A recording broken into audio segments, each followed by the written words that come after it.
Hello, everyone, and good afternoon. It's my pleasure to introduce Emily Bell, my colleague here at Columbia Journalism School, who's going to pinch hit as moderator of this panel, which is called "Is That a Good Deal? How AI Content Sharing Agreements Play Out in Newsrooms." Emily, as many of you know, really pioneered much of the digital side of The Guardian UK. And is a groundbreaking journalist for many reasons, has done an amazing job here as director of the Tau Center, and is someone I have team taught with in the past and is a great colleague and a brilliant person. So I bring her on to moderate and introduce her own panel. Emily. Thank you. Thanks very much indeed, Margaret. I'd like to invite up my panel, Kimberly Lau, Jon Schleuss, Dalia Hashim, and Anya Schiffrin. In fact, this is where we have sort of choreography in these things, because it's always slightly awkward getting from here to here, even though it's a very short distance.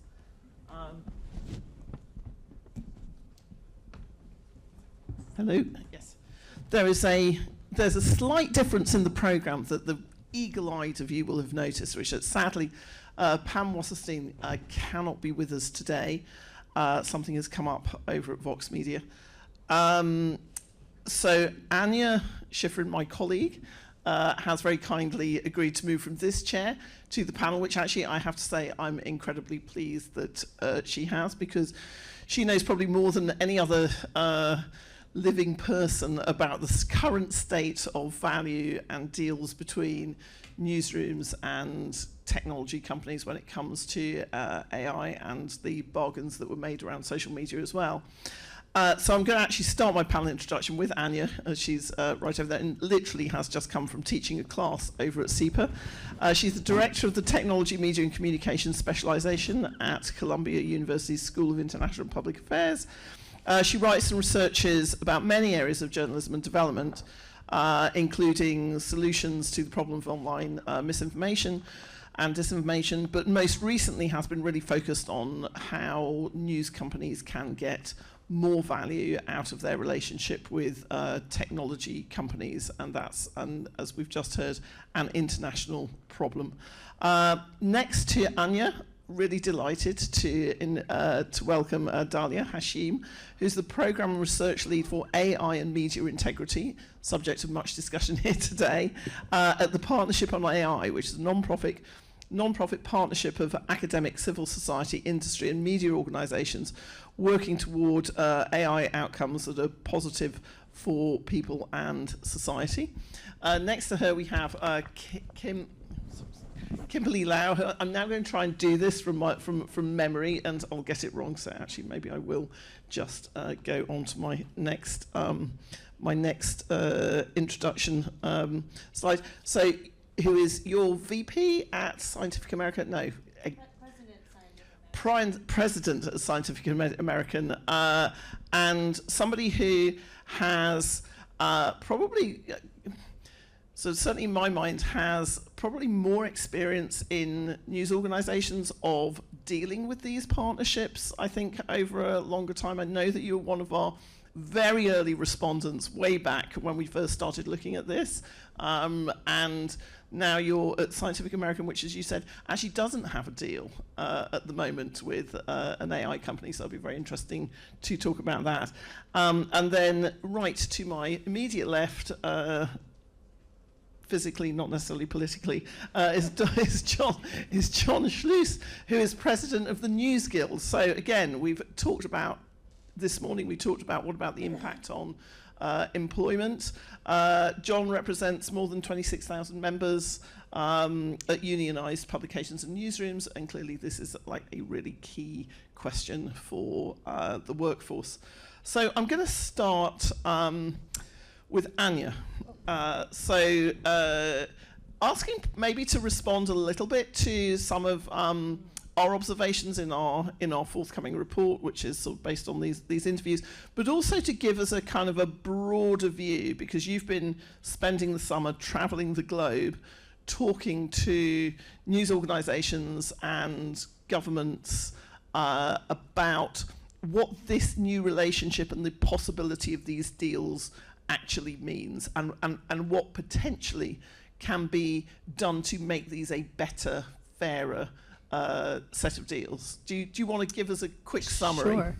Thank you so much, Emily, and lovely to be here. Great conference, fantastic presentation, and you've been such a leader on all of this. I think I'll start with a little history, which is that in 2020, I began to look pretty closely at the Australian News Media Bargaining Code, and I know Emily has also followed it very closely. Does everybody here remember what that was? Yes. So what was so interesting about it is for decades, publishers have been trying to get money from the platforms. And what Australia did, which was different, was they said this is actually a competition problem. There's unequal power imbalance between news publishers and Google and Meta. And we're going to make them come to an agreement. And if they can't come to an agreement, the government will step in. And there were lots of things wrong with this law, but what worked was that it made Google and Facebook pay out money to Australian publishers. They probably about 250 million Australian dollars each year. So then what happened was that Google and Meta started worrying that this law would spread. And Emily and I did our own little part trying to make the law spread. At SIPA, we organized multiple convenings with regulators from South Africa, from Brazil, from Africa, to talk to the Europeans and say, hey, this might actually be a good idea. Why don't you take a look at this? And what's ended up happening was we've seen a raw exercise of corporate power. I just finished a book chapter on this, where Google and Meta have done everything they can to kill these laws. We saw what just happened in California. And it was really the classic US corporate playbook. Could you just explain very quickly what actually did happen in California? Because I know there's a bunch of us who are always going, oh, California, but I think maybe it's just Absolutely. So California was one of the many places that tried to have a law like Australia, and it got more or less killed by Google. And they always do the same few things. One, they circulate a lot of mis and disinformation about the laws. And I've actually heard people from Google, you were in the room in Perugia, say, oh, Google, Rupert Murdoch doesn't care about you. This is just for legacy media. So they do a really good job of sort of splitting the class. They give small amounts of money out, and then people get sort of scared and dependent, which is what happened in California, and they're scared of a law because they think, well, I'm getting $100,000 a year, I'm getting $50,000 a year from Google, I don't want to rock the boat. They do the classic American company thing of loads of lawyers. They exhaust everybody. So regulators all over the world are just tired. Google just throws, money and lawyers and asks questions. I was just speaking to publishers from Jakarta and the Indonesian government a few weeks ago. And you know how in New York, if you're getting divorced, you immediately go to the top divorce lawyer so your wife can't hire them. This is what Google has done in Jakarta. So the publishers and the government said to me, we can't even hire a lawyer anymore. They've gone to the top 6 firms. And so what happened in California was they managed to sort of kill off the bill by agreeing to give, I think it was $15 million a year to newsrooms and get the newsrooms to develop AI tools with Google. So it went from something that should have been billions of dollars into absolute peanuts. It's almost like a 19th century novel. So that's the sort of background. We've seen this corporate power all over the world. And then what happened was I worked with 4 economists last year to do a calculation of what Google and Meta should owe American publishers. And they came up with $13 billion a year. And Google, of course, was very unhappy about that. So that's kind of a background to a lot of the efforts that have been going on around the world. And fast forward to today, I've been going around saying to publishers, this is actually, you once again have another chance to get this right, maybe. The large language models, the AI companies desperately need good content. They need quality information in order to keep their, their large language models accurate. They need up-to-date information, and you actually have a chance to bargain collectively together and get a better deal. So I literally went around the world. I said this to everybody, and instead what we've seen is exactly what we saw before, which is companies are taking deals where they can get them. So we saw, Le Monde took money, Atlantic took money, News Corp took money, Prisa El País took money. I'm sure there'll be a deal signed soon in Brazil as well, which has been trying to regulate. And, it's sort of simple economics that if you take money individually, you get less than you could. So that's, and then the other interesting thing that Google, two other things I'll say before we turn over to everybody else. One is when Meta left Canada, that scared everybody. So governments all around the world are really scared of Meta leaving. And, we keep saying to them, if you're a big market like a Brazil, you saw what happened with X. They backed down. They're not leaving because the far right in Brazil said to Musk, we need X. So we're, I'm going around saying South Africa, Indonesia, Brazil, you're big, and you could actually come up with an alternative to Meta, so don't be afraid of an exit. But as we know, these companies are really, really good at mobilizing their users. Like look what Airbnb in New York City or Uber in Paris. They get their audiences out there. So people are scared of that, and they're also sort of beleaguered. So I think we're going to see, you had Barry Diller saying he would sue, but instead they settled, IAC settled. So I think the New York Times lawsuit is still significant. And the French Competition Authority keeps acting against Google too, because in their law, it says you can't just take journalism without permission. So that's what's happening. But I'm very worried that it's basically a retread of what we saw with the bargaining codes. Not enough money, small amounts of money, and I can go more into valuation and stuff like that. There's more to say, but that's the highlights. That's a terrific introduction to the subject, and I know that kind of so because I like to create immediate tension on my panel. So I'm actually going to come to Kim here, who's like, so you've been on the other side of this, and we were just chatting beforehand, and you were saying we don't have a deal at the moment with an AI company, but you have been on the inside of these deals before, and you said, I don't really regret doing any of them. So is there a counter, is there, to everything that Anya said, is there a sort of a countervailing view coming from the publishers? Yeah, so I don't have any deals. I have looked at some deals. And I guess a couple things I would say is one, the assumption that just by doing a deal that you're removing any future remediation or future changes in the overall structure, I think is incorrect. A lot of if you look at what's been written about the people who have done deals, a lot of them talk about the limited term. I think the way the models work is that generally they have to be trained on, every new model has to be trained on a new set of data. So it's not like just because we say, okay, we're going to do a deal today, that we have precluded anything from happening in the future, which I think is hugely important. The other thing I would say is that it's every single publisher and every business owner is in their own context. And that makes it very difficult, right? So the New York Times is coming from a position of strength. They have the ability to sue. They have the ability to take a hard stance. We've seen them do that increasingly over the years. They pulled out of Apple's platform. Most publishers are running to Apple and begging for whatever pennies they will give them. But this context matters, because part of it is, yes, we'd love to see the IP laws change. We'd love to see them be strengthened. We'd love to see potentially regulation that could actually make this fair across. But the world we're operating in today is one where there's money for those people who are creative, who are fast, who are willing to get out there.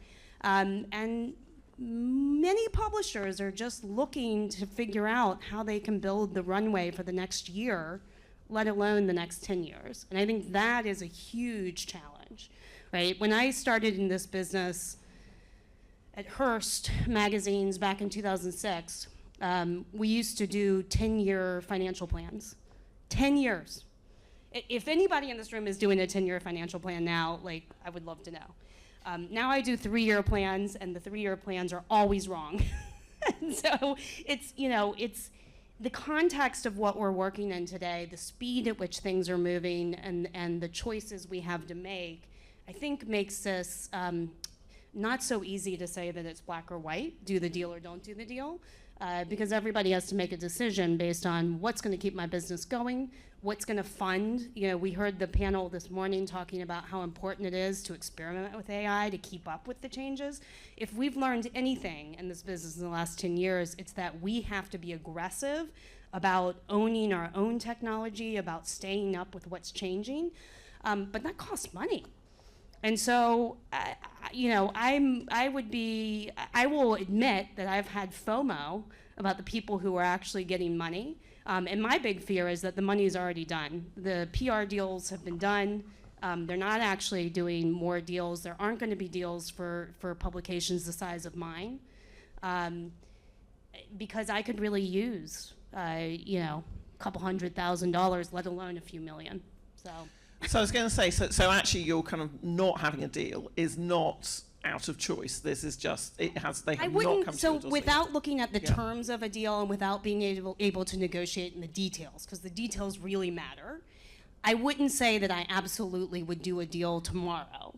But I would much rather be engaging and having a conversation and have a seat at the table than be left out of the conversations altogether. And unfortunately, you know, we really do have in the U.S., you know, we've got some really big, successful publishers. We have some really, you know, we have a lot of startups. We have a lot of people that are in the middle, and that middle stuff is tough. Right. No, absolutely. Well, talking about sort of the middle stuff being tough, and Dalia, I'm going to come to you last because I kind of like you're going to kind of act as hopefully our collective therapist on this as well, just to warn you. But talking about the middle being tough and the employment market being tough, Jon, I don't actually know what you think about AI deals in the newsroom. You're ready. But it's not completely straightforward, is it? Because this is money on the table, and these are potentially journalism jobs. I mean, so tell me what the Guild is seeing, how you're thinking about it, and what your approach, if you like, to this phase of development in newsrooms is.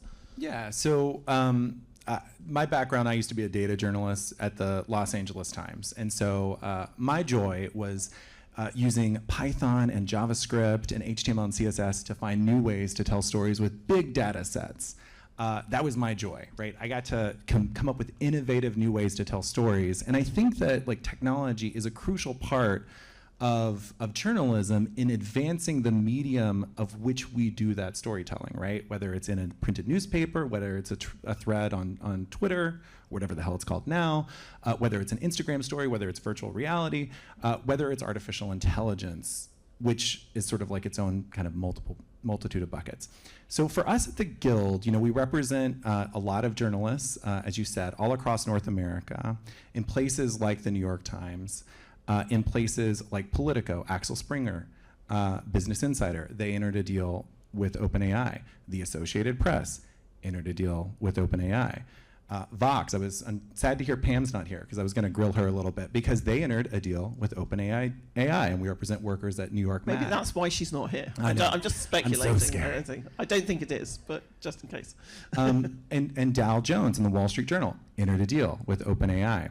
And one of the things that is deeply frustrating to America's journalists is that we don't have any transparency about these deals. So for the rank and file journalists who have an ethical duty to be transparent, to seek truth and report it, they literally have no idea what's in these deals. They might be able to figure out how much money's in these deals, but they have no understanding of how the content that they create on a daily basis, content being stories, different ways of telling stories, gets ingested into these training models. They have no idea and no clarity. And so a lot of newsrooms are having these very awkward town halls where, you know, the business executive is coming out and saying, we've just found a way to bring, hopefully more than $200,000, bring a bunch of money to like save a bunch of jobs, which is clearly critical for the industry. We've lost, you know, tens of thousands of jobs in the span of just a decade. But they come with very few answers of how that data would be used. And then there's not really any understanding of how the actual journalists will be compensated and whether they'll have job security. So one of the things that we're doing from a union perspective, which has been successful, is to fight for in our collective bargaining agreements. These are the legal contracts that workers have with their employers. We've been able to fight for job protections. So like at Ziff Davis, for instance. Ziff Davis is Mashable, PC Mag, also IGN. I just did like a Twitch stream with like our IGN workers and PC Mag folks last week to talk about artificial intelligence and the protections around it. So there at Ziff Davis, we were able to like implement contract language to protect their jobs. No layoffs related to generative AI being implemented. We introduced language in one language that says no salary losses based on the implementation of generative AI. We also created management labor committees. I see Neil over there nodding too, because we also just got a very similar deal at Cal Matters, which is a great thing to do. But we also got a committee language so that there's like both people in the publishing office, people in management, and the rank and file journalists who are on a committee to actually handle these issues of new technology as they arise. And then fourth, which I think is really critical for journalists, are editorial integrity pieces, so that there is clear labeling for readers to understand whether or not the piece of material that's in front of them is actually created using generative AI. Because we've seen a lot of these deals. I talked about OpenAI, but there are other deals with other companies called Advon. And Advon is this company that essentially creates garbage AI clickbait to sell publishers like Gannett, like Sports Illustrated, like the Los Angeles Times, my former employer, to create junk pages on their website to advertise the top best microwave ovens in 2024, and then make money off of those links, and then have inaccurate information on those pages with the branding of the LA Times that would say, it's okay in a Q&A, it's okay to put aluminum foil in a microwave oven. But it's just created by garbage and not overseen by robots. So for us, humans have to be center, and for the other part of it is like we've got to have compensation back to the rank and file journalists. So that, I mean, you touched on something so fascinating at the end, which is this, well, it was all fascinating, but the idea of, and we've talked about this all day really, about the devil is in the detail, and also like the complexity of some of these situations. Just as you were talking about Advon, I was also thinking about Perplexity, who are out there offering pretty good deals actually to some newsrooms, but Perplexity also have been aggregating the material they've been putting out into podcasts, into stories, where the attribution to the origination, particularly in exclusive stories, has been non-existent. So there's a sort of a couple of kind of cases of that. And it does raise this question where you're, as you say, sort of really kind of asking management and journalists to think both about, can we get Kim's $200,000 to keep more. Get more that's Kim's money to stay employed, versus kind of these actually really quite big existential questions about the whole field, which is, are we doing the deals with the right companies? Do they have integrity? Integrity word means that I'm going to bring Dalia in at this point. So you're sitting in a unique position here because you see all sides of this, but you have an interest in, or rather like very strong interest in, these partnerships and these types of collaborations producing something which is better than whatever it is we had before. So I just wondered if I could ask you to give us a kind of quick overview of where you think this set of relationships is, and how we could maybe make them better. No pressure. Thank you. No pressure. It's all on you. Yeah. I think it's very interesting. I don't know that I have like a definitive answer on like what makes these deals or these partnerships better. I think we're in a very interesting, evolving moment because where we started, we talked a little bit about social media, and I'm Canadian, so I like shout out to the other Canadian in the room. But one of the things that we really felt was like when Meta exited, like we can't share anything anywhere, like Instagram, Facebook, you can't share a link to any news site, so you have to like resolve to like screenshotting and then posting on your stories, which is very counterintuitive. But we really felt it. Like at first it was like, oh, like the government's in a showdown with Meta, and then it was like, oh no, this like actually sucks. And so we've kind of seen the like progression of it from that to then what we're talking about now, which is like the licensing deals.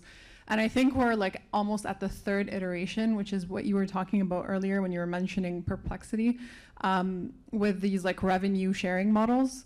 And I find those to be fascinating as like a prospect, because it doesn't necessarily involve the like wholesale licensing, which we've seen kind of happen over the last 2 years quite a bit, but is also very selective in who can enter into those agreements and who has like an archive that is worthwhile for all of these large language models, for it to actually be a beneficial trade for them. And again, you're licensing your entire archive, so there's like kind of questions that come with that when you're talking about like how is this data being used. So revenue sharing kind of takes us back to like 2008 when we were talking about like Google listing different news links and what that means.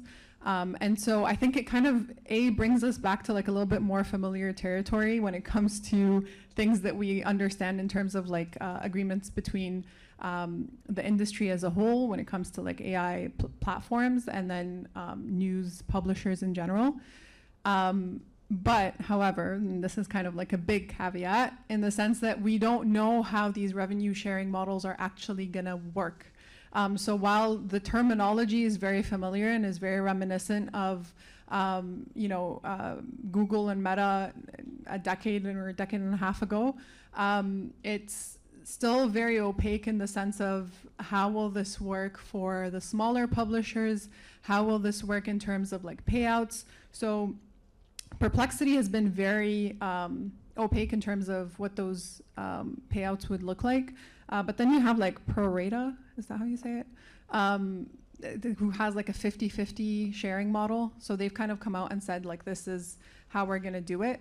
But again, this is very much so in its infancy because you still don't know what 50 of what, like what are you getting 50% of? And so is it like, they've said it's every mention and every link that goes back to your article, you'll get 50% of that revenue. But how that actually plays out is still to be determined. However, it kind of points us in the direction of like this going somewhere that isn't as exclusive as those like licensing deals are. So in that sense, I'm a lot more optimistic with that kind of being an option that can create revenue for a lot more publishers than just the one-to-one relationships. And that goes back to the presentation that we had earlier before this panel started, which, by the way, shout out to the presenters for very awesome AI generated Very pictures. good. We're very good at AI generated pictures. Very, very engaging. But that goes back to that simplicity that a lot of these AI publisher or AI platforms are looking for in terms of like, let's make it simple, let's make it easy, let's make it accessible for everyone to use. So in that sense, it kind of hits on that part that they're looking for. But on a different side of things, how that will actually work out, how people will live up to those ideals is like TBD. So I mean, so Jess Lesson was quoted earlier on today as well, and in the same piece, she was talking about the deals as being essentially newsrooms accepting money against, accepting money so that they didn't kind of bring charges of theft later on. So it's basically sort of paying off publishers, so that idea of no friction, quick payment, very much kind of, I think, sort of informed by Pete and Claudia's work on this, which is, we also want to kind of, we want to really establish that relationship quickly, but in that sort of speed, quite a lot is lost, it seems to me. So I think sort of Jon's point about you don't really know what's in the deals. I mean, sort of coming back to sort of Jon and Kim on this, which is to say, so Kim, you as a publisher, as a president, who's done these deals before, what do you do, or how would you address some of the issues that Jon has brought up about, writers don't know what's in there. They're kind of, they are not included. And I think we in our research have heard a lot of instances of newsrooms being told a deal has been done and that they have to quote unquote do something with the sometimes these include tools and trainings in newsrooms. Are there kind of places where we should be drawing the line? Again, this goes back to a little bit of what Dalia was saying about we don't really know kind of what the revenue share deals look like. Can you help us on the line drawing? I mean, some of the challenges, I think, really come down to leadership and communication. In theory, and I can say that my company has established, without being required to, has established lots of task force that are cross-functional, that include people, we've got an ethics on AI group, we've got almost like, you could argue there might be too much regulation around how we're thinking about AI. But I do think that a lot of it comes down to communication. In my experience, when I've done deals in the past, my approach would first and foremost be to always get buy-in from the people that are part of that are going to be impacted. And that can happen at different levels. And so there's a lot of places where this stuff can lose in translation. But I do think a lot of that is just sort of potentially because of the speed and the urgency of it. Stuff that was lost in translation and maybe just poor communication. Because I can't imagine, I know personally, if we get so far as to do something, a big part of my thinking will be how do I make sure that my teams across the board, not just editorial, but in product and technology and marketing and sales, that they're all on board and understand what we're doing, why we're doing, what it means. So, Jon, just to come back to this point you make about the opacity of the deals and what you're then required to do, are there any positive examples that come through the Guild of actually we are involved as the actual journalists who are building the technology or kind of experimenting with it, being involved at the point at which the deals are being done, so they can actually have some input into what would be really useful is if we had these tools, or what would actually, if we're going to deal with these people, have you thought about this and this? So yes, I will say that the vast majority seem to be a lot of I'm just going to say dudes in media, because I feel you can say dudes in media on a stage like we all know that there are a lot of dudes in media. But I was a guy who went through Tronc, right? Like I was at the LA Times when Tronc was a thing, and we were told that our content was going to be shoved into the funnel and disseminated out through this vast network of just bullshit, right? So it really stressed. For the young people in the room, Yes. TRONC. You should look it up. It should be a case study in business schools. Some good parody Not a good videos one. about it, and then some real videos that should be parody videos. But it was a terrible moment. And there's multiple examples, right? Again, my background being in technology, I think that we need to innovate. And so, but I do worry that there is this sort of desire by a lot of these news executives to sort of chase what they think is the next pivot to video, right? Or this next thing that we gotta attempt to do. And there is a level of us needing to do it, but I think in this moment, there isn't the caution associated with the brand integrity. Take The Atlantic, for example, right? More than 160-year reputation, a very good reputation. They're just jumping into a deal with OpenAI. What are the consequences? What's gonna happen? It's apparently a 2-year deal. Does OpenAI actually going to stop using their content after they trained their systems and algorithms on this 160+ year archive? I don't know. The good examples, I would say, are the possibilities to use AI to go through large data sets. So I remember when I was at the LA Times, we and a lot of other newsrooms got access to the Sony Studios email leak and hack, right? And so there was this vast trove of hundreds of thousands of emails that were internal to the company, and people were reporting on them. And we we got the emails and put them on like a computer that was disconnected from the rest of the internet because we didn't know if there were viruses associated with it. And then people would kind of do analysis of those emails and kind of open them up. And then there were, hundreds and hundreds of stories that journalists were covering.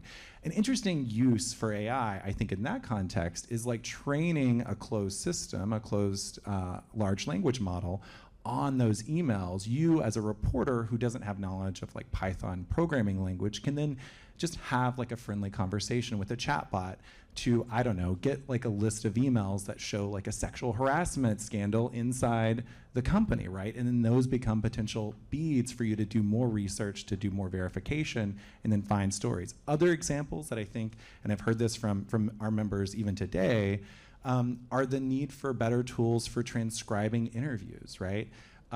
There is a desire to use something as simple as Otter AI, but there's a lot of questions over whether you own the thing that you upload to Otter AI. It goes up into a cloud. It's potentially creates a lot of legal liabilities for you and your news organization. But as a journalist who doesn't have a lot of time, who needs to like make sure I get something accurate and can go back through a transcript, those are really good tools. So, the Wall Street Journal has created and Dow Jones has created a transcription tool that I don't think anyone likes to use. It's not very good. It's not very successful. But I think that those kind of ideas and those kind of internal tools are really helpful, things like that. But if I can, I think that's one of the potential opportunities. Again, I don't know the details of their deals, but most of the ones I've read about have all included a component, which was free or heavily discounted access to the technology, which is actually enabling the ability to do the experimentation. So when Chris Moran of The Guardian was talking about all the stuff they're doing, the ability to spend a year working on AI projects that may never be brought to light, may have zero monetization, that's a real privilege. And that costs real money. And you can, on the Otter AI and the cloud, yes, individual usage is not protected. You're just uploading into a cloud. If your company actually does a deal and spends the money, and they can close that off and better protect your data. But these things come at a cost, and they're not cheap. I mean, I think that's also interesting for us as well, which is there is a genuine opportunity here for things like academic institutions who, when you say nobody can spend a year experimenting with something that doesn't necessarily kind of have an outcome. Well, you're describing a lot of academia there. So it's, but actually, it's this interesting point we've reached where newsrooms are, journalism is such a technology-driven field now that you are getting into kind of some of these R&D sort of, questions, and then actually news organizations traditionally have not been great at doing that. I mean, I think one or two exceptions. I mean, this again is something where partnership on AI, I think, has a kind of a certainly sort of a recent history and a perspective. What's the kind of, what would partnership on AI like to see happen between publishers and the private sector, and also, civic society, because you represent the normies among us as well. Yeah, I think you bring up a really good point about academia, because I've seen actually quite a bit of the smaller newsrooms working with academic research labs to do exactly what Jon was talking about, which is to produce AI tools that are very customized for their needs, which is, I think, a very unique thing that has come out of smaller newsrooms kind of not wanting to be left behind, having gone through this social media switch not too long ago, and seeing this kind of now next iteration of AI. And so someone like Cheryl Phillips at Stanford does a lot of work with smaller newsrooms to develop AI tools that they can use that are open source, that are available for them at very little cost. Is this something that can kind of be done across the board? No, but are there kind of examples of pockets of that happening? 100%. The AP has something similar. You've seen some of the other kind of philanthropic organizations switch a lot of their funding towards funding of AI tools, including the Knight Foundation. And so there is this understanding that if we don't kind of come together to help support each other in creating some of these tools for ourselves, a lot of the smaller newsrooms will be left behind. And so to fill in that gap, you've seen kind of philanthropy. Yes. Anyways, Yeah. and I don't know. And you've seen academics, and you've seen kind of think tanks come in and be that bridge between smaller newsrooms and their ability to access those AI tools. Is this kind of the full answer to your question? Not quite. I think that there's also, some of the mid to large organizations that would require a lot more support. That don't necessarily find that in those one-off tools. They want a whole suite of tools. They want access to not just transcribing, but the data analysis, the data visualization, all of the chatbots, and so that then becomes a much larger cost that is harder to kind of mitigate with those like one-off AI tools. And then when you go to kind of some of the bigger news publishers, you're talking like folks like Bloomberg, for example. Their access to AI tools is absolutely insane. Like their ability to do data analysis and like target content to their audiences and customize it is like honestly both amazing and like a little scary, not gonna lie. And so what relationship would I hope for? I think it would be absolutely amazing to see some of those bigger AI, using news publishers be able to make some of their AI tools available to some of the smaller publishers. I talk a lot to news organizations that are government funded, who especially feel the need to do that given the fact that they're taking public money to create a lot of these AI tools.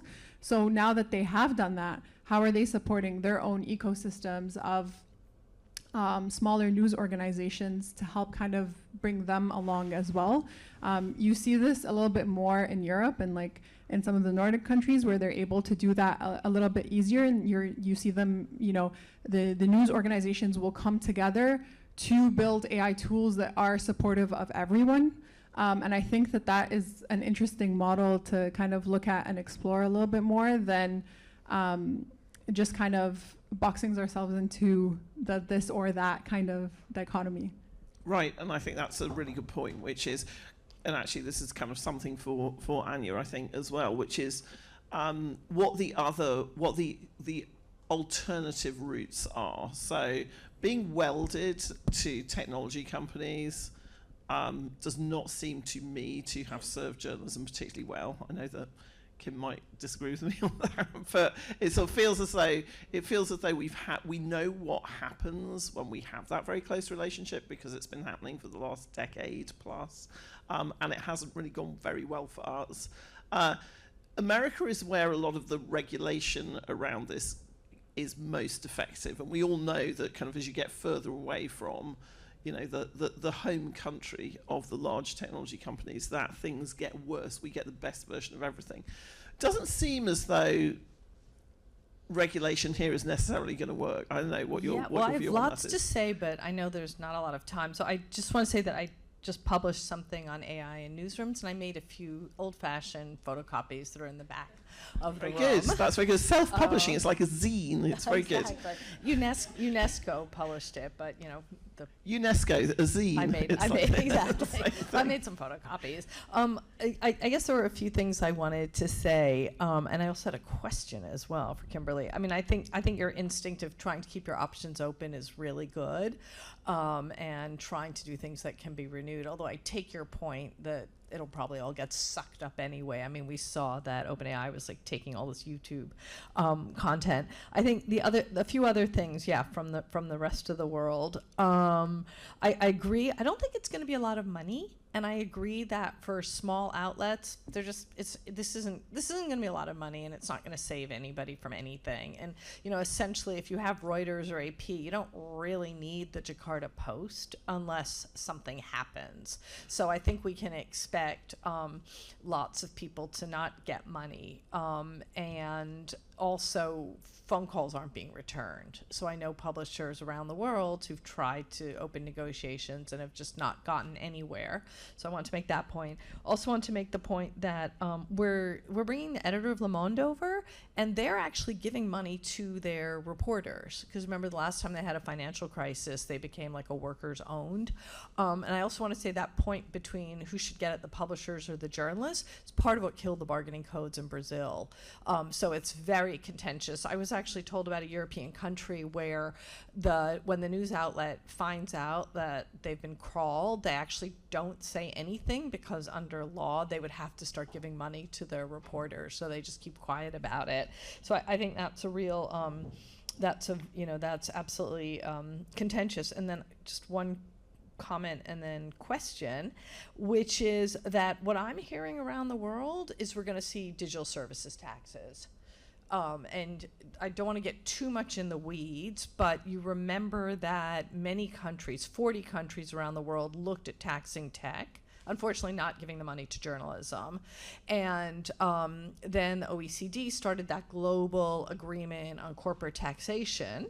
And the US essentially said to everybody in the world, don't tax tech, we're going to have a global agreement, take your taxes away. And a lot of countries said, first you get the global agreement, and then we'll take our taxes away. So Janet Yellen has used a lot of political capital in the last few years, calling everybody and saying, please don't put on a digital services tax. But now I think they're coming. And I think one thing is part of the Google delaying tactics is it really doesn't matter. Like when Spain in 2014 said, we'll just do a fund and the big publishers will share with the small publishers, Google still dropped Spanish news for years. In South Africa, the publishers got together and said, we'll do a couple funds, one for big, one for small. Google, offered them peanuts. So in some places, like I think California, they're sort of letting drop, oh, well, we might be open to a tax, but they're not open to a tax. They're going to sue. But I think that will be the big fight next. And I don't think it's going to help because there's a few countries in the world where there's charges on stream, like Spotify and streaming, and the money goes to local content. But mostly when those taxes happen, they go into the pot and they don't help journalism. So my question for you is, what about firms like Tollbit? Are they helpful? Are you looking at that? Is that money? I mean, I'm just into money if we can't get good regulation. So Tollbit, to be clear, is they're is like it a Campbell metering Brown, who's organization. or somebody, yes, who's Absolutely. involved in it. Which And there's a bunch of them, Yeah. and they don't solve that question of what news is valued. And I've written many ways of valuing news. Economists love this sort of thing. But the idea is that if you go and try to crawl, it'll like pop up, as I understand it, a little Say, thing saying, give "Why us do you some pay money." for this?" And what Tollbit says is, you can just use our service. It doesn't cost you anything. There's no outlay. So I was wondering if for like a Scientific American or any other publication, is anybody, I mean, they say they have lots of customers. They all say they have lots of customers, but is it helpful? Have you talked to these companies? My understanding of Tollbit, I think it's a really interesting concept, and I think it could be very smart. It's basically, I believe, using blockchain to essentially track what content's being used and what models, and then giving away for people, for LLMs to actually pay for that. My understanding, though, is that they don't actually have any deals with LLMs yet. So they've had lots of conversations with publishers, lots of publishers that are interested, but they're at a little bit of a chicken and an egg problem where they need to actually do some deals. In order to make that the concept of it a reality. But I think it's interesting, and I think the good thing about that, the challenge here is that if it's individual deals, and even in California, I think this is the problem there, like the way they distribute the money that they ended up settling on is TBD. But you know how these things go. It's like, do you have the right connections? Have you made the right friendships? Like, there's a lot of different things that will get factored into that. Do they feel like they already have enough science content, or do they need more science content? Are you a local publisher, or are you a national publisher? So there's a million things that will go into it.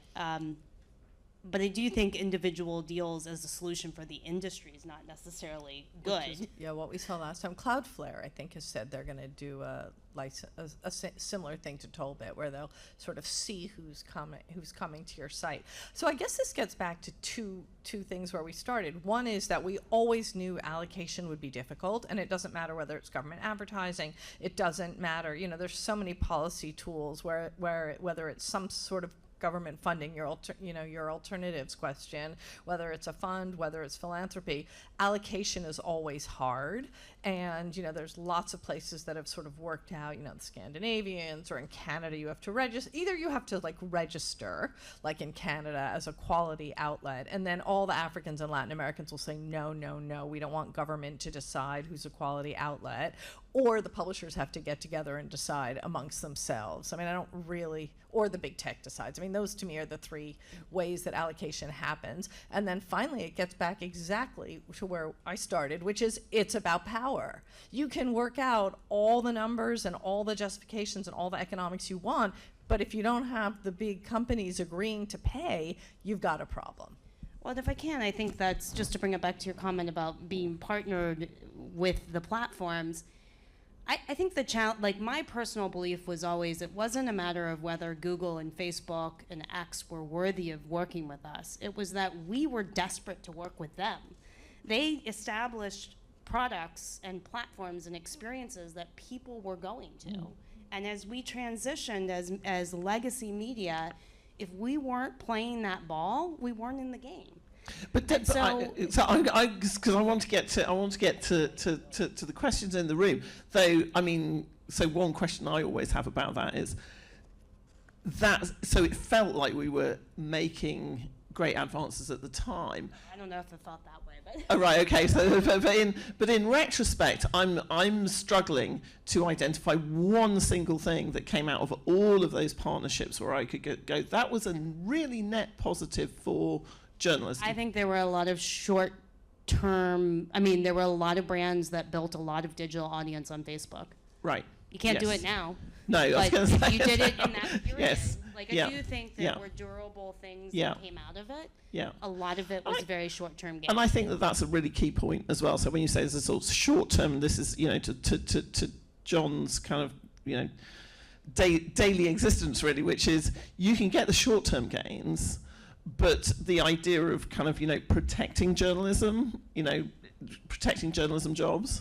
Yeah, so I actually like a really good policy that you just sort of touched around, Anya, was the idea of tax credits for journalism jobs. And so that actually, this country has gone 242 years of never having that be a policy. And in this state, New York State, just a few months ago, passed the first of its kind job tax credits. It's $90 million. We're going to see how it works, but it essentially helps support 12 jobs per newsroom. There's some flaws in it. I don't love it, and it was kind of an awkward thing because it was about who had power and where Governor Hochul felt at the time and who was engaged from the publishers, from the broadcasters, from the working journalists, from different parts of the labor movement. But in the end, we have sort of this example of let's incentivize the creation and support of the job of being a journalist, which is fundamental to our democracy. Mm-hmm. Absolutely. Questions. Great hands all going up. I kind of feel morally obliged to let Margaret ask the first question. Also, because she sits next to me, I don't want to upset her. I hope Stuart's got his Fitbit on this afternoon. He's doing an amazing job. Thank you. I guess I wonder if you could, and I know we've talked about this a little bit, but I wonder if you could put this, in the context of all of the big mistakes that have been made as journalism becomes more digital. The thing that happened when the internet came along and we gave our content away for free, but now we have paywalls, and that's sort of regarded as a short-sighted screw up. The pivot to video, the what happened with Google and Facebook. Have we learned anything from all of that we could apply now when it still matters? I'm going to have a private argument with Margaret later about whether or not giving your content away was a mistake. Well, I think I don't know that there was the right answer. I just think there were. Well, it's a kind of good point because it's an evolution, right? Which is something that felt right in 2005 actually turned out to be not right by 2005. Sorry, anyway, this is not. We can talk about that. Anyway, have there been any lessons learned from a variety of things that didn't work out too well that can be applied now while there's still time to get it right? I would just start by saying I think that the trust and brand recognition that we build with our readers, right? Like doing good journalism, doing hard-hitting stories, being the chronicles of the change of culture is going to be the thing that people remember. Oh, that's the Washington Post. Oh, that's the New York Times. Oh, that's the Atlantic. And so if we continue to focus on that, and we also invest internally, I think, on what the next medium will be to advance that storytelling, I think that'll be key, because for 100 plus years, the medium was a printed newspaper and maybe radio and then TV. And then the internet came along, and so then we started advancing on there. Now I think you've seen, like, one of the big things that I actually think is quite good is sort of the, and it's not even a new technology, but the expanded use of newsletters. It's the publisher and the organization now taking control over their own platform, right?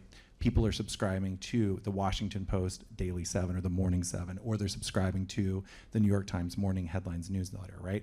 Those, I think, are really like a really good place, is like, how do we actually support our brands, and how do we build trust in those brands and not devalue them by giving them away for free, or, and that's on Google, or into some big algorithm that we lose control over. I think part of the challenge is that we're no longer singular products, right? For 189 years, Scientific American has published a magazine. For probably 180 of those, all we thought about was one product, which was a print magazine. And in the last 10 years, we've had to completely change how we think about a brand, how we think about distribution. To me, if there's one thing that we've learned in the time I've been in this business, it's that we have to have as much control over that destiny, which means we have to invest in things like product and technology, which I think for years we did the same thing, so we didn't think we needed to change that, or had resistance to changing that. I tend to believe, though, like, I tend to not look back and say, okay, we shouldn't have given away content for free, because in fact, when you look at it, there were sites, so I worked at the Atlantic for 10 years, I'm not there now, but they did in the aughts have a paywalled site, and it was actually hugely unsuccessful. And it wasn't until they took down the paywall, a bunch of other things happened, but it was actually digital growth that helped, like, give that brand a new birth. And so I don't know that you can go back and rewrite history and say, well, you should have just stuck with the paywall and you'd be in a better place now just 10 years earlier, because I don't think that's actually true. I just think that what we have to all take into this is that as businesses, as brands, as journalists, as business people, we have to be more agile. We have to try, we don't have the resources that the tech companies have, which is a real disadvantage, but we have to do our best to try and keep up with it. And I think all that means is that we will never be in the heyday of old school media, I guess. I don't know. Which is not a shame. Somebody who's old enough. I'm old enough to actually be from the old days of old school media. It was great if you were in the penthouse. Or a white man. If you're a white man, exactly, being driven around in a Mercedes, but not so great for the rest of us. So I don't know if I maybe kind of move on to the next question, unless okay. Yes. Yep. Thank you. So we've talked about the Australian bargaining code, as well as the Online News Act being, largely a failure in Canada, as well as in Spain, 2014, 8 years Google didn't have Spanish news on. Having talked to people around the world about this, do you think that there is a future where compensation works out for smaller markets, for example? Meta pulled news in Canada, and we've had not enough money, some people say, from Google in Canada. It failed in Spain, and Australia we've talked about as well. Has this set enough of a bad precedent for it to not work out moving forward? To the contrary, the only thing that gets money is threatening regulation. It's been a huge, huge success. Yeah. There you go. Which is what, but I think that this comes back to something that we all talk about a lot, Anya and I talk about it a great deal, which is the narrative is also shaped by the technology industry. So when you hear it's been a huge failure and these things haven't worked, etc., if you sort of drill down on those talking points, so first of all, the level of distribution in of money in markets that does have regulation is much higher than in markets that doesn't. So arguably, the one thing we have learnt is that if you have regulation, you're going to get more money to publishers ultimately, one way or another. And in Australia, the small publishers did well, actually. Yes, we should. Yeah, no, it's really, really important to talk about regulation and to come up with good numbers. So let's go to the back and then to Augustin. Thank you. Hello. I just want to follow up on that question because EU had rolled out some kind of regulation of AI. Is there anything we can learn from that impacts publishers, or is it like not really about publishers at all, but other kinds of like regulation of AI? Yeah, so only one sentence. The EU copyright directive gets transposed differently in different countries, so we're not seeing uniform. So France is being extremely assertive, other countries less so. One of the things that many of us are arguing for is a more uniform policy across the EU, including for AI. And then, yeah. Hi, thanks for the panel. I'm from computer science, and I was wondering if you're not overestimating the current position of the tech companies, because what's coming with AI is not just another tool. It's going to revolution entirely the monetization. So that's why they invest so much. They're panicked. Like they know the Google ad and everything is going to change, and the model is going to change. It may be more subscription based. And I was wondering if maybe there's an opportunity, because nobody trusts any of those tools, unless you're a fool. You don't trust ChatGPT, Perplexity, or any others. But you trust the New York Times and Washington Post and other sources. So isn't there something you can offer for those companies who are desperate to save their business? They could be totally bypassed by AI. And I think the journalists have the trust of people. So you could imagine people paying for a bot that is the only bot that is trained on great content at the New York Times with a team that guarantees that it's well done. And I can imagine that as being, an interesting offering. And I was just wondering if there's some of those opportunities beyond the sad news of the past. I think possibly this is a good one actually for Dalia as well, because again, you said, which is, we like to think of ourselves as a highly disempowered in a world where the tech companies have. But Augustin is right that there is a certain amount of panic among the tech sector. So from partnership on AI, do you see any of that? That in other words, the opportunities that are available to perhaps kind of be actually a bit more optimistic. There's another model that we can develop. I have to say I'm a pessimist, but I like Augustin because he's an optimist. I think that there is a huge opportunity for newsrooms. I think what we don't know right now is whether or not this will end up being for a small number of newsrooms who strike those deals, or if it ends up being kind of that like revenue sharing model that we talked about at the beginning. But I do think that there is a huge opportunity, and I think, going back to the first question of like, have we learned anything?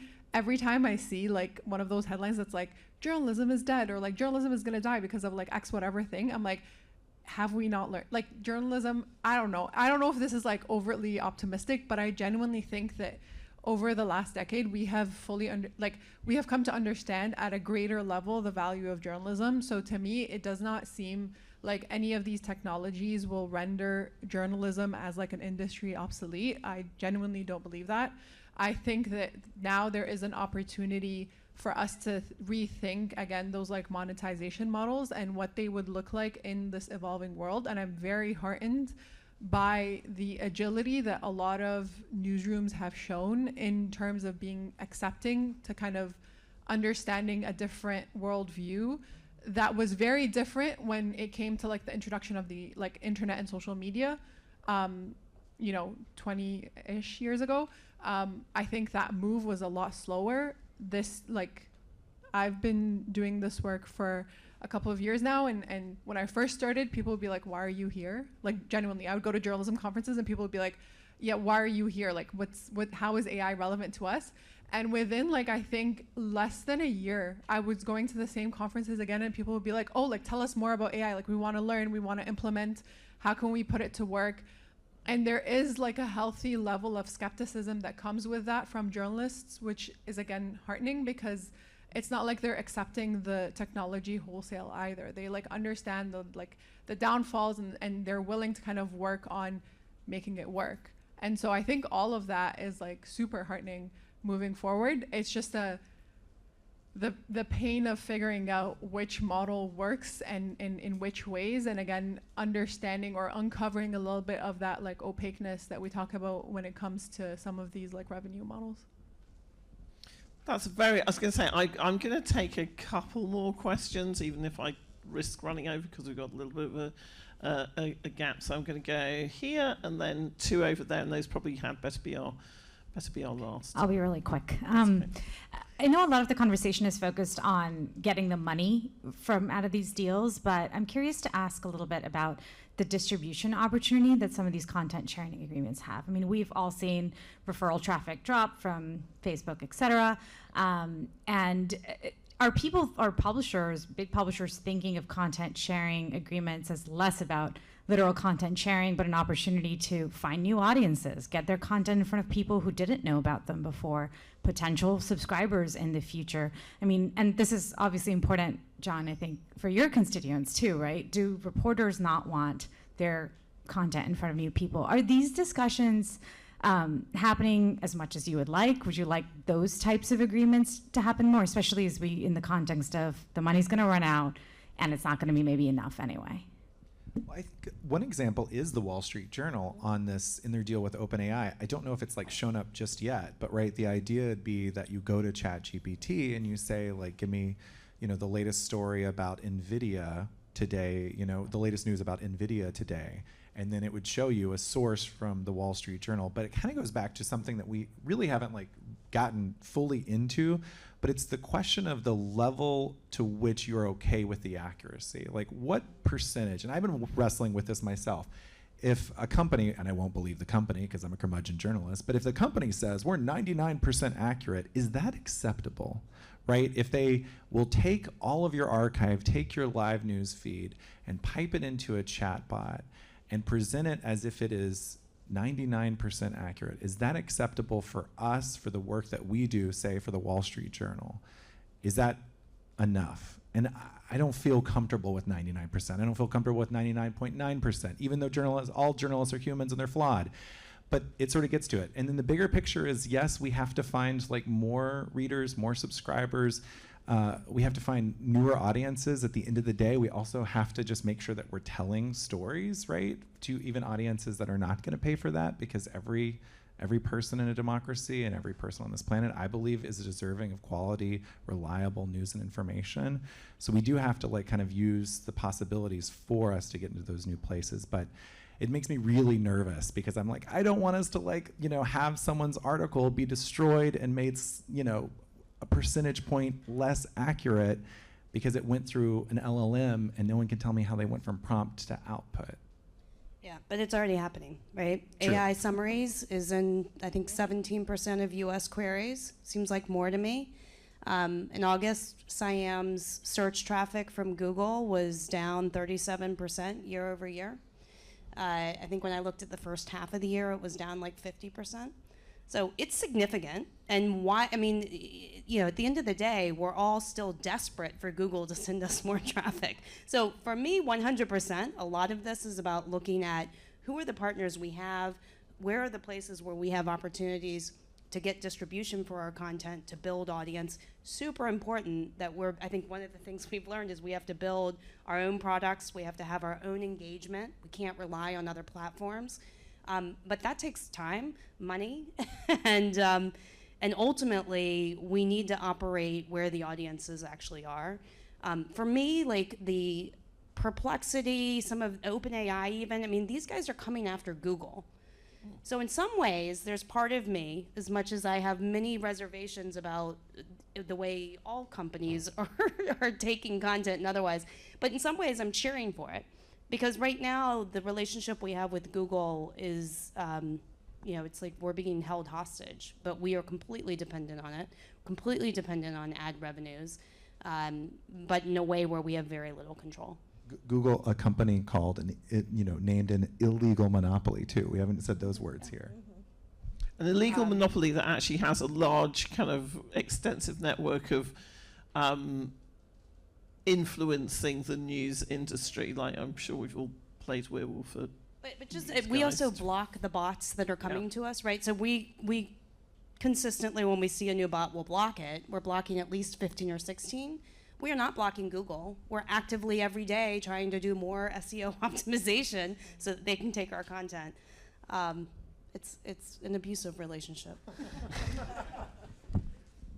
Very quickly, two last questions. So we're all in the information business, right? So we want good quality information out there. So what obligation do we as journalists have to make sure that the content that AI is putting out is accurate? Like, can we actually help it be better by not giving away our content, but even if we got compensated for it, can we help it become better? But by helping it become better, are we rendering ourselves obsolete? Like, as it gets better, we're less necessary. Jon, this is your question. I mean, I think that's the question. That's a really key question. I feel like a lot of these deals, like as Anya said, are peanuts. I mean, these are peanuts in terms of like the quality of what type of work journalists are doing, which is providing fact-based journalism. And we can't replace a lot of what journalists do with bots and with AI. So I do feel like we're actually selling ourselves out. We're also kind of creating this sad moment. I mean, as Margaret wrote in her book, Ghosting of the News, we already have so many parts of this country that don't even have access to any quality journalism. And these bots are already or going to continue to fill that void. And so we're going to have generation of Americans who don't even know what they're missing, which is really scary.